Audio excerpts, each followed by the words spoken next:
Assalomu alaykum. Ekran oldidagi barliq qarindoshlar. Bugungi Dunyo Uyg'ur qurultayining suhbat programmasida Uyg'ur davlatchilik falsafasi to'g'risidagi suhbatimizga xush keldinglar. Bugungi suhbatimizga leksiya berayotgan hurmatli doktor Muxtar Abdurahmon apandi ekranimizga xush keldingiz. Va alaykum assalom, xush bo'ldik. Rahmat. O'tganda biz tunji leksiyalarımızda Uyghur davlatchilik falsafasi to'g'risida Uyg'urlarning ibtidoiy jamiyatdan tunji qatim o'zining davlatini qurganligi, shundaqla bu davlatning 50 yildan ortiq davom qilganligi to'g'risida nihoyatda mazmunliq, chunqur izohatlaringizni anglashga muyassar bo'ldik. Bugun shuning davomlashtirsak, chunki Uyg'urning siyosiy, qonuniy kimligini qo'llaydigan birdan bir davlat. Biz tarixda siz bilgandek davlatlarni qurgan, imperiyani qurgan, biz hozir davlatimizni asli keltirimiz va yoki davlatimizni qurimiz davatimiz, biz ajdodlarimiz bizga qoldirgan davlat qurishdagi an'analardan o'rnak olishimizga to'g'ri keldi. Buning uchun sizdan tunji savolimni boshlasam, Türk imperiyasining davlatchilik tariximizdagi o'rni, roli, qonun sistemasi haqida bugun tunji savolimni mushundan boshlasam. Marhamat. Rahmat. Albatta Ko'ktürk imperiyasi mayli Uyg'urlar uchun bo'lsin va yoki boshqa turkiy millatlar uchun bo'lsin, tarix nuqtasidan davlatchilik falsafasi yoki qonun falsafasi nuqtasidan yoki ijtimoiyat, jamiyatshunoslik, madaniyatshunoslik, antropologiya nuqtasidan muhim. Endi qarab aytgan vaqtda bizning yiltizliq ba'zi mohiyatlarimizni bu yerdan ko'rish mumkin. Chunki eng dastlabki Uyg'ur davlatidan keyin qurilgan, ya'ni Osiyodagi, balki shu vaqtdagi dunyodagi eng chong kuch, balki menimcha Ko'ktürk imperiyasi bo'lishi kerak. Ya'ni Ko'ktürk imperiyasi mana shu vaqtda biz deyotgan tunji Uyg'ur davlatini bo'ysundirib yutib olganda, shuning bilan Ko'ktürk imperiyasi bilan Igiz, Aruqlar yoki Qanqillar davlati bir gavdaga aylanib ketgan. Bu nihoyat uzun mezgil davomlashgan, ya'ni 744-yili Türk, yani Ko'ktürk imperiyasi tarix sahnasini bulab tushguncha, ya'ni Uyg'urlar Ko'ktürk imperiyasini butunlay kontrol qilib davlat nomini Uyg'ur imperiyasi degan nomga o'zgartirishi bo'lgan uzun mezgillik tarixiy jarayonda umuman Uyg'urlar o'zininki ajoyib kuchli siyosiy irodasini, shundaqla o'zininki aql farosatini namoyon qilib kelgan. Mushu ma'noda qarab vaqtimizda Ko'ktürk Uyg'ur imperiyasi yoki Ko'ktürk imperiyasi Uyg'ur tarixida nihoyatda muhim. Ya'ni bizning siyosiy madaniyatimiz, davlatchilik sistemamiz, siyosiy qonunlarimiz, ijtimoiy qurilmamiz hammamiz mana shu narsa umuman o'sha Ko'ktürk imperiyasi davriga tutishdi. Ana yiltizimiz bu yerda. Bu temaga qaytishdan burun bu temaning zaten nima uchun muhimligi haqida qisqacha bir izohat berish to'g'ri keldi. Bu albatta shu zamonlardagi, ya'ni 6-asrdan 8-asrgacha bo'lgan oraliqdagi va balkim 300 yillar davomida Yevropa Osiyoda qurilgan nihoyat zo'r bir imperiya bor. Sizlar qiziqadigan shu arablar yoki shu islomiyat dunyosining ham shu Türk imperiyasi haqida yoki turklar haqida aytgan so'zlar bor. Bular urushga mohir. Ya'ni arab manbalar deydi-ku. Bular urushga mohir. Bular cheqilmasa, bular hargiz cheqilmanglar deydi arab manbalarida. Albatta Xitoy manbalarida bunga oid mazmunlarga oid ko'p uchraydi.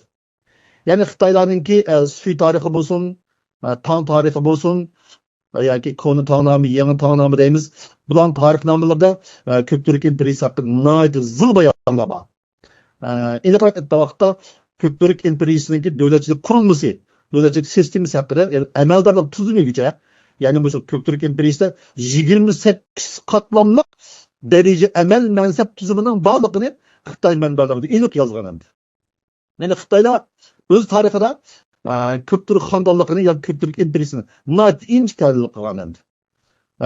Arablar bo'lsin, mayli Farislar bo'lsin, mayli Yevropaliklar bo'lsin, o'z manbalarida ko'pchilik imperiyasi haqida zil xotiradan qoldirgan.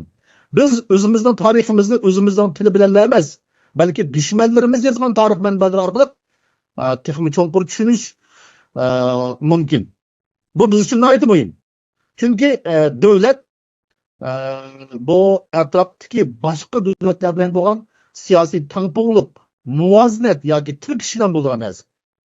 Tarixim shundaqki, hozirim shundaq, balkim kelgusida ham shundaq bo'ladi. Demak, biz Uyg'ur davlatining asosiy prinsipal manbalarini bu yerdan izlashimizning sababi bu yerdan. Tabiiy ishkillab kirsak, bu ko'pchilik imperiyasininki asos alohida qanday bo'lganda degan vaqtda bu dairasi cho'ng bo'lib, ya'ni qurilgan 552-yildagi tuman qatlam yoki bilmem qatlam deb ikki xil yil odamdir. Tuman qatlam bo'lsin, bilmem qatlam bo'lsin, bu ikkisi bir odam hamdir. Bizning bu manbalarimizda bilmem qatlam bilan tuman qatlamni nima deymiz, ayrim shaxs deb qaraydigan qarashlar biroz bor ekan. Menimcha bu xato. Oqso'mda yana bilmem qatlam va uningki nasabidagi davlatdan eng yuqori tabiiy mansablar umuman sharqda. Ya'ni vaqtda Uykulkan zamonida bo'lgan. Uykulkan zamoni shu qadar muhimki Uyg'urlar uchun, shu qadar muhimki bu zamondan ayrilsam davlatim vayron bo'lib deydi mangudachilik. Shuning uchun bizning shohlarimiz Uykulkandan hargiz ayrilma. Qachonki bu yerdan ayrilsaq davlatim vayron bo'ladi. Ama Tavg'achqi moyil, yani Xitoyga moyil deydi bu. Xitoyga moyil odamlarim sana yomon ma'noda nasihat qilib, bu Tavg'achqa qancha yaqin tursang, sovg'atning mo'jizasini olasan degan mushu ahmoqona maslahat qilganligi uchun sening xalqing yo'qoldi, o'ldi. Davlating qani, xalqimiz qani degan misollar yoki mesela jumlalar benim dışımda Tunyuk'u dedi şunun baldır yani. Unutmayla. Tunyuk mengüdesindeki Tunyuk'u men Tavg'aç ile toğuldum. Diğerden ma'nosi bu endi. Bu Tavg'aç için yaxshi bildi. Yani Xitoy için yaxshi bildi bu. Xitoyning madaniyatini yaxshi bildi bu. Shuning uchun Xitoylar ichida qattiq suri bor. Yani Xitoylar qo'rqadigan bir shaxs. Bu shaxs eng oxirida Türk davlatini qayta qurib chiqdi. Yani vayron bo'lgan sharqiy turklarni qaytadan birlik keltirib, Türk imperiyasi, atalmış ikkinchi Türk imperiyasini qurgan odam bu endi. Shuning uchun Tunyuk muhim. Texnik fikrlab kirsak, bu albatta siyosiy ma'noda va harbiy ma'noda qanchalik muhimligimizni tushunishda bu manbalar yordam beradi. Ya'ni qadimgi turk yezig'idagi, ya'ni Orxun Yinsay yezig'i yoki turk ronuk yezig'i va yoki qadimgi turk yezig'i deb atalgan shu Mangutosh yeziqlaridagi manbalar Uyg'ur davlatchilik falsafasi, siyosiy madaniyatimiz, etikimiz, qonun falsafamiz va siyosat falsafamizning manbasi bu ham. Yozilmanda bu ham. Bundan boshqa cho'ng narsamiz yo'q ham. Shuning uchun Uyg'urlar men aytaman, Mangutoshga har bir jumlada Uyg'urlar cho'qim yodlash kerak. Nimishqa? Bunun da şu kadar küçük aqliy ogohlantirishlar bor. Siyosiy qizil siziqlar bor bu yerda. Yani Uyg'urlar va Turklarning qizil siziqini unutishga bo'lmaydigan siziq, hayot mummat siziqini Mangutoshda aniq ko'rsatgan. Sizlar Tavg'achlarning yumshoq yipaklariga, tatliq so'zlarga, shirin so'zlarga aldandinglar. Hozir qarab boqaylik. Bizning hozirgi realligimizdan bo'lgan farqi üstümüz tushadigan joylar albatta bor. Biz mangu taşlarni bu ma'noda o'qishimiz kerak. Shaxsiy hayotim haqida qisqacha bir jumla qo'shayin. Men ustozim Basir ma'lumki og'izdan mundaq so'zni olgan. Ya'ni Uyg'urlarning barliq ideologiyalik, prinsipal, davlat, etika, siyosiy manbalarning hammasi faqat ve fakat mangu taşlarla shuning uchun Uyg'urlar bütün manbani çok mangu taşını izlash kerak. Albatta keyingi zamonlarda biz Oğuzlarni topdik, Oğuzlarni o'qidik. Albatta Oğuzlarni ham davlatchilik etikasi, davlatchilik falsafasi ve başka manbalarda qonun falsafasi ma'nosida nihoyat muhim. Chunki Oğuzlarni ham Uyg'ur davlatchiligiga munosabatli nihoyat sap, nihoyat pokiz jumlalar uchraydi. Men Uyg'urlarning qolganiman. Men jahonning qolgani bo'lishim kerak. Deydi Oğuzhan oxirisida. Men bu yerda bog'lamoqchi. Ko'pturk davridagi mangu taşlar bilan Yidiq davrida yozilgan Oğuzlarmidagi asarlar, Oğuzlarmidagi bu jumlalar bilan va hatto Mahmud Qashqarning Divan Lug'at Türk'dagi Bahadır Afrasiya haqidagi, Alip Erdo'g'an haqidagi bu qo'shiqlarni men bog'lamoqchi. Bu bog' nima desa, davlatchilik begi, davlat qurish, davlat ruhi deb iborat bog'. Bahadır Afrasiya o'ldimi? Siz ajin qaldimi? Falak uchun oldimi? Bu qayg'udan yuraklar yirtimi? degan masalalar bor bo'lsa o'qidilar. Turklar divanidagi bu misralar oddiy qo'shiq emas. Davlatchilikning nimaligini bizga qo'shiq shaklida davodi bu. Davlatimiz bo'lmasa ashuna bo'lamiz endi. Men demasdi o'qildi. Ya'ni mayli Tumar zamonidagi yoki Alip Erdo'g'an zamonidagi va keyingi zamonlardagi davlatga oid bizning yozma manbalarimiz yoki og'zaki manbalarimiz turli nuqtalardan madaniyat ma'nosida muhim bo'lishi mumkin, ammo davlatchilik manbasi nuqtasidan, davlatchilik falsafasi nuqtasidan tefim muhim. Bizning davlatchiligimizning asosliq manbaşliq manbaylaydi. Bu Uyghur klassik edebiyatıdır. Yani barlık halkımız, yani her bir Uyghur özünün klassik edebiyatıdır. Yani Uyghur klassik edebiyatıdır. Yani Uyghur aklının cevhiri boğan Uyghur klassik edebiyatıdır. Uyg'urning davlatchiligini o'zi qizish kerak edi. Xuddi Greklar qazgandek. Greklar umrdan qazgan. İl-Ada ve Odessa yalnız oddiy ma'noda basal emas u. Davlatchilik, Grek davlatchiligining manbasi bu yer. Ondan keyin chiqadi Aristotel, Platon, o Parmenides va boshqa bo'lgan nurg'un muhim asarlar bor va shaxslar bor. Bular hammasi bu yerdan chiqadi. Demak, Grek davlat Uyg'urlar o'rtasida bu jihatda bir potensial yoki bir politik bir o'xshashlik bor deysa o'rgansa, davlatchilik ma'nosidagi o'rtoqlardir. Temel ishqilab desak, ko'pchiliklar umuman o'zining davlatchilik ruhini, davlatchilik falsafasini o'zining yozma yodgorlik bo'lgan qabr tashlariga yozib qoldirgan. Bu qabr tashlar oddiy ma'nodagi hikoya emas. Bu bizning ota-bobolarimizning bizga davlat ma'nosidagi o'gitlari, nasihatlari, buyruqlari, qarorlari va balki qonunlari bu ham. To'g'ri degan shu ham. Biz uchun Uyg'urdan haqiqiy to'g'risi qonuni aslida bu bo'lishi kerak aslida. Buni aqliy ma'noda tushunsak bo'lmaydi. Har bir Uyg'ur dal mushu ma'noda davlatchilik ma'nosida bir bo'lishi mumkin. Bu mumkin chiqadi. Chunki bir millat davlatchilik ma'nosida o'ngkirlik chiqmaydi, davlatni qurolishi mumkin emas.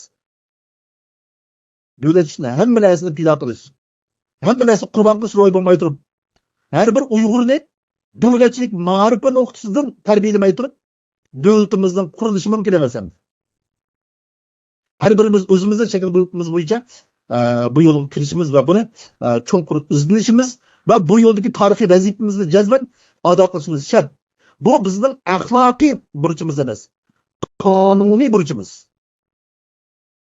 İmanla Kant deydi. Axloqiy burchni ado qilish qilmaslikning o'zi bir şey.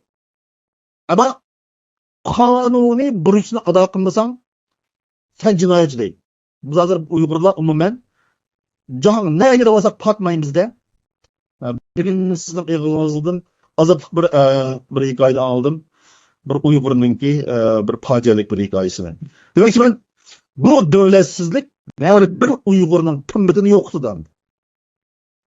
Her bir Uygur'un devletini, her bir Uygur'unki genini, hayatını kıymetli kıldığın neyse. Fakat bir de olsun Uygur'un devleti. Bu yoldaki her bir icraat, tırışçılık mevsiz kalmaydı. Cezmen buna mukafatımızı alırız. Ama biz kançılık bedel teoriyi aldık. Bu ayrı mesele. Temel ilişkiler dersek, Türk kanalında orada zor bir medeniyet ıslahatı, marif ıslahatı boğan. Benim bilişimce Soğduyla bu davrda Türklerden kat iç kuyun taştığım bulamayın. Yani Soğduyla ıslabilisle bu Soğdiyana bu devletinin adamları da bulasın. Bunların Soğdi yüzde bir yüzükü boğan. Bizim kadim Uygur yüzükümüz aşı Soğdi yüzükleri gelgen aslında. Yani bizdenki Türkiye Tilla Divanı ya ki Atatürk Birlik'ninki aşı yüzük yani kadim Uygur dilinin usulları var o. Bu yüzükün aşı yüzük aslında Soğdi'larınki yüzükler. Yani Soğdi yüzük asasında biz kadim Uygur yüzükümüzü keşif kılan. Bu Çin'de taş artımınki tanıştırıcıdan bu Mongol yüzük olup gelgende belki Mancu yüzük gelgende. Bu hafta Japonya'da naiti inç fethatlar var. Bu ayrı mesele. Demek yani bu Türk impresi Soğdi'nin gücü bilen naiti zor bir iktisadi devletlerini alan. Dünyanın sorgusunu, dünyanın medeniyeti kontrol kılacak bir çok büyük güçüydü. Şu kadar uzun hükümler alan. Yani Şarkıda Xitay, G'arbda Vizantiya yani Şarkı Rim imperiyasi. Bular bilan savdo qilib g'oyat zo'r foyda berishgan. Yani savdoni kontrol qiladigan. Demak, iqtisod va harbiy jihatda Türk imperiyasi mislsiz bir zo'r kuch. Yani şu vaqtdagi yani 6-7 asrlardagi maktab 8 süper kuch qaysi bizga vaqtda Türk Uyg'ur davlati. Türk davlati. Yazık cihetten biz bu darba gayet zor bir ilgilenişimiz. Yani bir yerde işkil yazıkını askertimiz birisi Suudi yazık şu devlet içindeki yani Türk imperiyasının içindeki biz aynı vakti dedik İlgiz Araplar ya Kankılar devletini buna koşulan. Bu koşulan bu Uygurlar yani ki 10 Uygur 9 Uygur bundan gıdasında bu cümle belki kusaydı. Buna pat sokuşturdu. Sokuşturdu. Bu tür kişi anlaşıldı. Ben gıdasında değilse buna bizlerden kırındaş edilen mesela bir cümle var. Yani Türk Mengüdaşlar'da yani Kürt Mengüdaşlar'da şu Oğuzların ya Uygurların ki bu Türklerden bir kavim ikenliği ya ki bir millet ikenliğini tekrar davadı. Yani Uygurlar ve Türkler bu vakti bir millet idi. Ayrı millet emez. Medeniyet, til, ruh, devletçilik, etikisi ve ahlakisi ve siyasi medeniyet cihatta, ictimaiyet cihatta bütünlüğe okşar. Bir nerse. Yani sobik cihatta bir sobik. Bu cayda yani Türk imperiyasının Mısır zamanında Mısır bir kârı coğrafyada gayet zor Türkleşiş jarayonini başa kechirgan. Bu vaqtda balkim nurg'unlagan qavmlar, nurg'unlagan qabilalar, ittifoqlar, qabila ittifoqlari bu chog'da Türkleşib ketgan. Bu Türkleşib ketgan bu jarayon madaniyat jihatda zo'r rol o'ynagan. Bu madaniyatning hammasi keyingi Uyg'ur imperiyasining madaniyat asosini tiklagan. Vaqt itibarı bilen bu tema hakkında müşinçlikler toplay hem siyaset felsefesi mühendisliği girsek elbette bunun çok kurcayları var. Elbette bunun her felsefesinden paralel kildiğin noktaları var. Demek ki onun Thomas Hobbes, John Locke ve Jean-Jacques Rousseau da atılgan şu Garip'in üç devletçilik felsefesi karalsa yakın zamanda. Bu şu Thomas Hobbes'ın eserlerdeki ilk tabii halet, aş sokuş haletleri, aş o köktürk kandallıkını aldı. O okşaştı. Yani ictimai ahdi nazariyesinin, yani devletçilik felsefesindeki ictimai ahdi ekilmenin asas elementlerden hemmisini Köktürk emperyasına takıldı. Yani bu Köktürk emperyasının padişahları ondak müstebitler emas, belki Allah, ya Xudo tarafından ata kılınan bir hukuk sahibiler. Yani Tanrı ata kılgan bu padişahka, bu padişah şu Tanrı'nın iradesiyle vakaleten Tanrı'nın sütüde devletin başı koygan. Bu kalan o kadar müstebit emas. Onun katlamları yani aslında parlament yani aksakallar kemisi bolgan. Bu aksakallar kemisi kaganın hukukunu çekleyen. Vakt gelende kanun yani türü arkalık, kengaş arkalık kaganınki hukukunu rad kılgan. Demek siyasi cihette çekleş ve çekilmiş münasır bolgan. Şundan eliş gerek ki Yusuf Hasancı'nın kitabındaki devletçilik felsefesi umumen şu Köktürk felsefesininki, Köktürk devletçilik ilişkisininki davamı ve ravacı yani. Şu sebeple şu Yusuf Hasancı'nın kitabında erinin mucizini, zımının mucizini, ülkülken beyleri, ülkülken kavaldır diye yerler söyledi. Bu Yusuf Hasancı şu kadar heves kılgan bir zımın bu. Neymiş ka? Atı boğusuna zımını boğal olsun. Neymiş ka? Uygur ve Türk'ün bütün ideolojiyalik, medeniyet ve felsefe idikli siyaset menbesi anıt bırak bu boğalı olsun ben. Teori bu yerde girdim. Hukuk bu yerde girdim. Devlet bir yerde girdim. Şunu İslam'dan hepimizi ülkeden girmez. Yusuf Hasancı'nın heves kıldırılan bazı önemli. Şunun için ben bilaşlardım değildi o, Yusuf Hasancı'nın kitabıdım değildi o. Teori emdi emmedim mühim. Padişahlardım yukurtulgan derse teori emdi. Padişahın hukukunu çekleyen. Nadi çonkur adalet bilen uykumalık yüzeligen.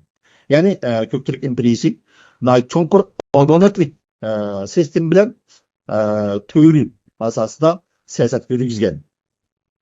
Yani el bilen devlet kanun yani teori birbirisinden ayrılmaganda devletin bulunmasa teorinin manası yok. Teorin bulunmasa devletin atmaydı. Bu bir diyalektik andı. Bu diyalektik Gigel felsefesi müşraydı. Ve ondan başka nurgun felsefeden eserlerden müşraydı. Bu adaletlik kanun. Adalet. Bu bizninki Uygur ve Türklerinki devletçilik sistemimizdeki bir orijinal muhim tema ve teorik bu emdi.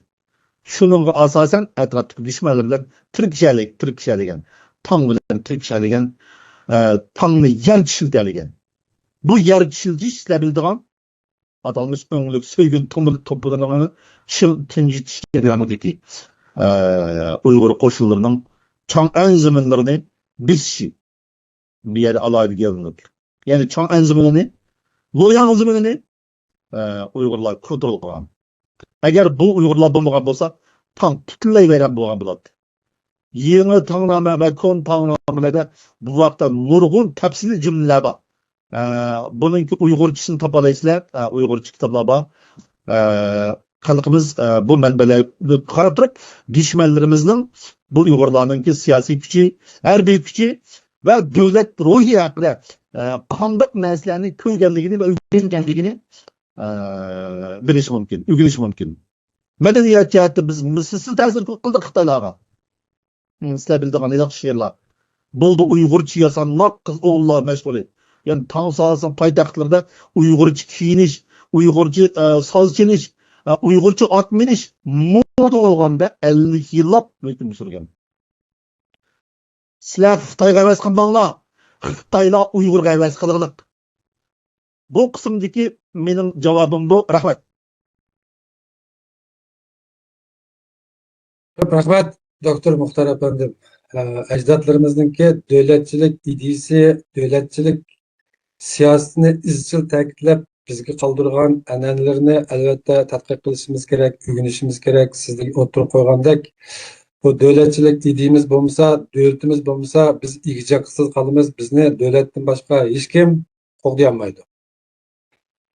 İkinci sual kelsem, yani siz yukarıda oturup koyğanda Köktürk imperiyasının devletçilik felsefesi yolu koygan siyasi felsefesi hakkında kısaca to'xtalgan bo'lsangiz. Rahmat. Rahmat. Albatta bu hukm jihatda davlatchilik falsafasi, siyosat falsafasi degan umuman g'arb allardagi bir atalg'u. Ayni vaqtda Uyg'urlar va turklar bundoq atalg'u shaklda ishlatmay, davlat yoki el yoki degan shaklda ishlatgan. Bizning hozir ishlayotgan so'zlarimiz hukmlarimizning asosli qaytish manbasi g'arbcha manbalar yoki grek yoki latin yoki german, ingliz, fransuzcha manbalardan kelyotdi. Ya'ni biz g'arbning ko'zi, g'arb fanlarining ko'zi bilan Uyg'ur va turklarning davlatchiligiga, davlatchilik qurilmasiga, siyosat falsafasiga bir qarab chiqaylik deb urinyapmiz. Bu bir sinaq ham deb. Shuning uchun parallel holda g'arbning faylosoflarini muvofiq shaklda kirgiztirishimiz muvaffaqiyatli bo'lishi mumkin, bo'lmasligi mumkin. Bu hammamizning birlik jarayoni bo'lishi kerak, hammamiz izlashimiz kerak. Temel kimsak albatta Köktürk imperiyasininki davlat qurilmasi va siyosiy qurilmasi haqida falsafa nuqtasidan tadqiq qilish nihoyatda muhim. Abida hukmimizdek bu bizning mavjudligimizga bevosita taqishadigan masala. Biz qiladigan, bizni aniqlik bergizadigan, ya'ni bir substansiya yoki huquq subyekti deylik, yoki davlatning asosiy subyekti bo'lgan bir aholi sifatida yoki bir millat sifatida asosiy o'rinda tadqiq qiladigan tem bu aslida.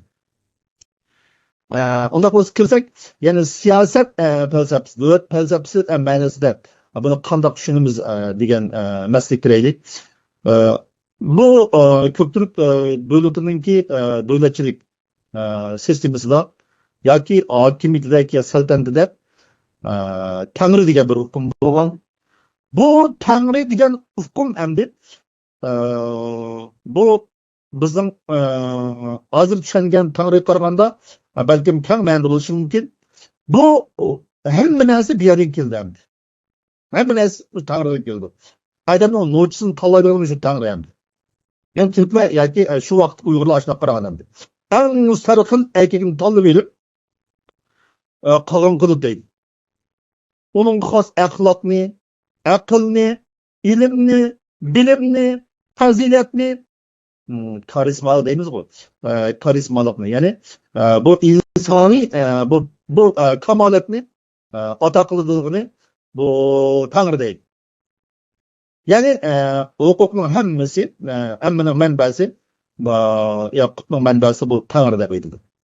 Shu bir vaqtda Köktürk davlatchilik falsafasida eng asosiy o'rin turgan narsa tavassalik huquqning Tanrıdan keldiganligini iborat bir hukm. Yani hozir qo'limizdan u yoqqa qarasak bo'lmaydi-da. Saylan bormi, u ayrim masala.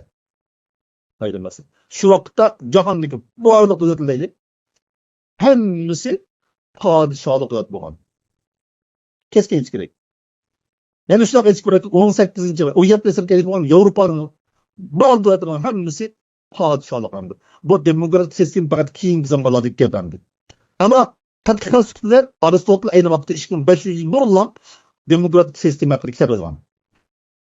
Albatta bu tema haqida Platonning yozgan asarlar bor.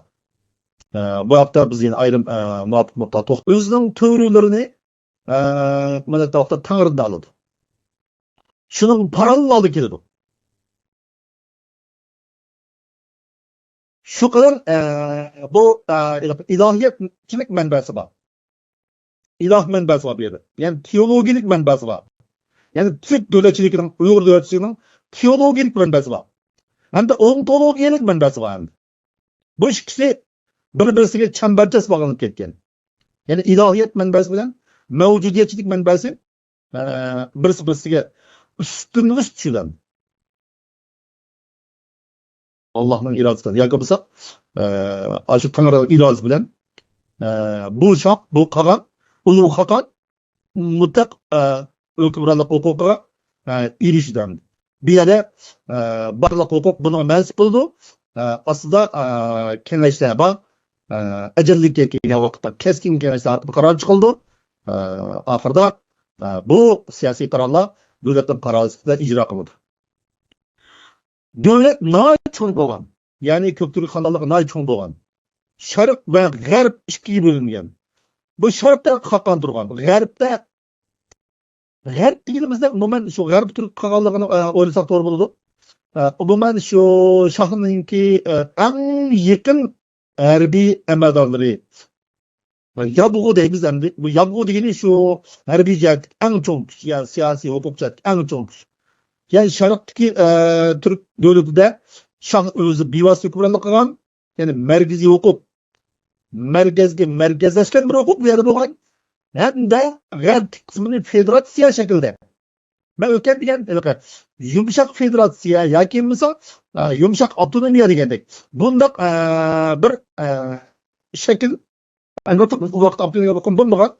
Yani karşıt diyemiz, G'arbninki hukuku umuman ularga butunlay havola qilgan. Yani yabg'ular orqali hukukni butunlay yurgizadigan.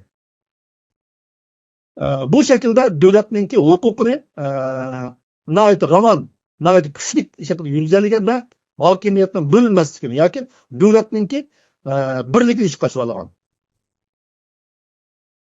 Bir va faqat birla bo'lgan mutlaq hokimiyat yoki davlatga özününki bardak kuşun toplayalım. Muşimende hem de bu devlet hazırlık zaman meclisindeki devletke nihayet yıkılandı. Kanun devleti. Elbette ahlakın devleti. Etikinin devleti. Nihayet çok bir siyasi medeniyetlerim olan. Bu mende karsak biz Köktürk Uygur ve Köktürk empirizmi yalnız adli ma'nodagi bir davlat emas, Uyg'ur yoki turklarga mansub nurg'unlagan siyosiy madaniyatlarning bulug'i manba ustida ko'rish mumkin. Bu yerda odat eskartilgan bir nuqta bor. Ya'ni G'arb falsafasi yoki G'arbning davlatchilik siyosat falsafasidan qurgan vaqtda ijtimoiy ahdi degan hukm nihoyat muhim hamda. Yani hozirgi G'arbning davlatining hammasi shu ijtimoiy to'xtam bilan qurilgan deydi. Ijtimoiy ahdi bilan qurilgan. Bu yerda men nodlik qilib aytgan bir gap bor. Yani bir asar bor. O bo'lsin, Jean-Jacques Rousseau'ning ijtimoiy ahdi yoki ijtimoiy to'xtam yoki ijtimoiy kelishim deylimi. Mana bir asar bor. Qilmishlar. Bu cho'qim Cumhuriyet yoki Uyg'ur davlatchilik ma'nosi ni texnik yaxshi tushunish uchun cho'qim shu Jean-Jacques Rousseau'ning asarlarini yoki Thomas Hobbes'ning yoki John Locke'ning asarlarini bir o'qish kerak. Bu o'qib manguga tosh qaytish kerak-da. Bu yerdagi aylan qolarlik, o'xshashlik va o'rtoqlik bizni o'ylantirishi kerak. Ya'ni ijtimoiy ahdi xarakteriga. Ya'ni Köktürk imperiyasining davlat tuzilmasi ijtimoiy ahdi, ijtimoiy to'xtam xarakteriga. Ya'ni o'zining bexatarligi, o'zining barliq huquqi umuman qog'onga havola qilingan. O'zining siyosiy irodasi umuman qog'onga iroda qilingan. Shuning bilan qog'on yoki oqsoqollar kengashininki buyrug'i bilan davlat o'zininki siyosiy yo'nalishi bekitilgan. Hamda falsafa menda qaragan vaqtda Xaqonning majburiyati bo'lgan. Yusuf Qasajning kitobi degandek deydi o Yusuf Qasaj. Shohning o'zi bir cho'pon degandek. Xalq bir poda degandek menda. Ya'ni sen cho'qim bir cho'pon bo'lishing bilan o'zingning xalqingga ega chiqishing kerak. Yani Xaqon o'ylaydigan faqat bir ish bor. U bo'lsa o'zining xalqini zo'raytish. Siyosiy, iqtisod, madaniyat, ma'rif, ijtimoiyat turli qatlamlar bo'yicha kuchaytirish hamdi. Xaqonning kecha kunduz o'ylaydigani bu ham. Bunday bo'lish sabab butun xalq bu yerda ijtimoiy ahli shaklida shohga yoki Xaqonga o'zining barliq irodasini Anladık önemli. Demek ki G'arbning ijtimoiy ahli nazariyasini, ijtimoiy ahli falsafasini Mangu tafsiridan yoki Ko'ktürk xonadonligining siyosiy qurilmasini o'qish mumkin yoki tushunish mumkin. Bu yerdagi huquq Tangridan kelyotidi-yu, ammo xalq markaz, xalqning manfaati markaz, bexatarlik markaz. Ya'ni bexatarlik nuqtasidan butun davlatdagi har bir insonni xotirjam yashatish, och xalqni to'ydirish, yalang'och xalqni kiyindirish, oz xalqni ko'paytirish tag'anning axloqiy va qonuniy majburiyati bo'lgan. Bu qo'sh majburiyat. Sonra Mangu tafsirida bu haqda cho'nqur jumlalar bor. Men kechilari bu yerda o'ltirolmay qoldim. Uxlayolmay qoldim. Degan bu jumlaning ma'nosi nima degan vaqtda bir davlatning mas'uliyati qanchalik ig'ir hamdi. Her birimiz belki bir Uygur'un mas'uliyatini, bir ailenin mas'uliyatini o'zimizga ortqanlashimiz mumkin. Biroq shohlik, qog'onlik deganlik bir davlatdagi barliq fuqaroning barliq narsalarga mas'ul deganlik. Shu ma'nodan kech kunduz bu davlatning, bu xalqning g'amini yegan. Shuning uchun o'tayotgan erlari, o'tayotgan beylari davlatning eng kattasi, zaminning eng kattasi, qonunning eng kattasi hammasi bir yerga tutishdi. Ya'ni Ko'ktürk davlati Uyg'ur Urxon Uyg'ur davlatiga mislsiz ta'sir qilgan. Addiroq aytgan vaqtimizda bu tuzilma, bu tuzum, bu ideologiya aynan holda keyingi davlat, ya'ni 744-yilda qurilgan Urxon Uyg'ur davlatiga aynan ko'chirilgan. Shu ma'noda bu yer. Til o'zgarmagan, sifat saqlab qolgan.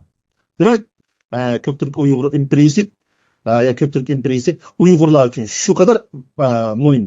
Bizning barliq manbalarimiz, barliq ona prinsiplarimiz, yiltizimiz, an'analarimiz va davlat ruhiyimiz, davlatchilik falsafamiz bu yerda. Bu mening qarashim, bu tema haqidagi so'zim bu shunchalik qiladi.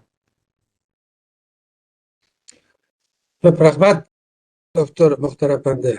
Ayni vaqtida ajdodlarimiz mana hozirgi modern jamiyatdagi ming yillar keyingi demokratik davlatlar sistemasida ayni vaqtida davlatni davomlashtirgan, davlat boshqurgan. Sizdan oxirgi so'raydigan savolim, ya'ni g'arb falsafasi davlatchiligi, axloq ideologiyasi nuqtasidan Ko'ktürk imperiyasining ijtimoiy qurilmasi, madaniyat, ma'rif sistemasi haqida bizga nimalarni deb bera olasiz? Bu nihoyatda cho'ng savol. Bu haqda albatta menimcha balki bir kitob yozish kerak. Men bu yerda bir uchur yetkazay. Bu cho'ng temalar haqida yaponiyalik olimlar 100 yil burun balkim adroq aytgan vaqtimizda balkim 50 yillar burun Yaponiyada yurish asarlar chiqqan-kanda biz Yaponiyaga kelgandan keyin bu asarlarning nurg'unlarini topdik, o'qidik, tushundik. Shuni sizlarga tushuntirishga tirishyapmiz. Agar bu ilmlar yoki bilimlar xalqimiz uchun kichkina bo'lsa rol o'ynasa, biz shundan hozir baxt his qilamiz. Tilni qaysak, hamda g'arb falsafasini o'qishga qaragan vaqtda, g'arbning axloq ideologiyasi o'qishga qaragan vaqtda bu Ko'ktürk imperiyasi nihoyatda muhim. Mayli madaniyat, mayli ma'rif, mayli jamiyat, siyosiy qurilmasin, mayli qayoqdan qaraylik, Ko'ktürk imperiyasi Uyg'urlar uchun nihoyatda muhim. Dinimizlik barliq prinsiplar, ana prinsiplar bu yerda. Ana turkimiz bu yerda. Bu yerda men ko'z tutganimiz yolg'iz oddiy ma'nodagi tashqi post ma'nosi emas. Balki tilimizning eng yorqin davri bu yerga emas. Uyg'ur tili yoki Ko'ktürk Uyg'ur davlati bu davrda yani Urxon Uyg'urlarning tili bor. Yani hozirgi zaman Uyg'ur tilining shu davrdagi qismini umuman to'liq mukammalashtiradigan. Yani Uyg'ur tili shu vaqtda ajoyib mukammal til bo'la olgan. Bu vaqtda albatta şundan keyin yozilgan nurg'un Budda diniga oid yoki Mani diniga oid yozma asarlar bor. Bu vaqtda keyin to'xtalib qo'yishimiz mumkin. Demakchi men madaniyat nuqtasidan, ma'rifat nuqtasidan, ijtimoiyat nuqtasidan, siyosat nuqtasidan bu davlat nihoyatda muhim endi. Ya'ni bu keyingi davrlarda g'arbliklar tashabbus qilayotgan mayli Aristotel degan, mayli Hobbes degan yoki Hegel degan yoki John Locke deymiz, Jean-Jacques Rousseau deymiz. Buni degan axloq ideologiya qarashidan ko'pinchisini ma'lum ma'noda bu mezgildagi yozma asarlardan topilib bo'ladi endi. Chunki bu davlat xuddi tabiatga o'xshash bir xil organik sistem bilan qurilgan. Shu qadar bir-birisiga ehtiyoji bor, maqsadorligi bor. Bu davlatning siyosatimizdan ma'rifi, ijtimoiy qilmishi, etik qarashlari va siyosiy madaniyati bir-birisiga chambarchas bog'lanib kelgan. Bu endi shu davrdagi Türk imperiyasining logikasi. Bu logikaning markazi bo'lgan Türk tili yoki Uyg'ur tilining naq o'zishi. Ya'ni Uyg'urning barliq sistemlari bu davrga mansub. Yani devletin bir organik bir sistem ekanligini, devlet bo'lmasa insan bo'lanmaydiganligini, bir millatning bir millat bo'lanmaydiganligini, Aristotel'da o'tgan gaplarni umuman bu vaqtdagi asarlar takrorlayotdi. Konkretına kirsak, şu vaqtda ko'pchilikning ichida Bo'ri ona afsonasi, Bo'ri totem haqidagi bu manbalar ham Xitoy manbalarida aniq yozilgan. Bir ona Bo'ri munosabatli bo'lgan qism bor. Ya'ni bu davlatninki davlat bayrog'ida ko'k bo'ri bo'lganda endi. Men bu yerda aytmoqchi bo'ldim, bo'ri yoki bo'ri ruhi menimcha davlat ruhi shu. Bo'ri totemi amaliyotda Uyg'ur yoki Türklarning davlatchilik ruhining, davlatchilik ma'naviyatining yoki ikkisi qimmat qarashininki simbolidan iborat. Qarindoshlar, ko'pchilik xonadonligining davlatninki bayrog'iga yana bir qaraydi. Yana bir qarasak, bundan cho'ng bir ma'no his qilamiz. Bo'rilik mohiyat edi bu yerda. Qanchalik intizomchan bo'ri. Qanchalik qaysar bu bo'ri. Bu tabiatning mezoni bilan birlashtirilgan. Texnik kerak vaqtimizda bu ko'pchilik Uyg'ur imperiyasi bizningki siyosat yoki qimmat qarashlarimizdanki markaziy qismini tashkil qilgan. Bu yerda markazi bo'lgan narsa budun ya'ni xalq deymiz u. Xalqni beqish, xalqni markaziy urib qo'yish. Shuning uchun bu davlatning usuli qut endi. Davlatning ismi qut endi. Sabirlar ido qut ash qut endi. Bu qutning markaziy xalq budun shu. Yani baxit bilan bu qut bu da davlat bilan bu baxit ikkisi chambarchas bog'lanib ketganlar emas, balki ikkisi bir narsa. Buni Aristotel o'zining kitobida, Siyosat nomli kitobida va Nicomacheus Ethics nomli kitobida va undan boshqa ko'plagan asarlarda bu haqda, ya'ni Aristotel o'zining organik sistemasida ham bu haqda nihoyat inchki tafsilotlarni yozgan. Meni demoqchi bo'ldim, yani Greklarcha cho'ng bir tafakkur turdi bu yerda endi. Ya'ni Greklarcha bir falsafiy bir millatning ba'zi elementlarini biz bu yerda ko'ryapmiz. Ya'ni Uyg'ur tilida yoki turk tilida yozilgan bu asarlardan, bu xil madaniyatdan bir Grekcha bir xil sifatni ko'ryapmiz, ya'ni cho'nqurni ko'ryapmiz.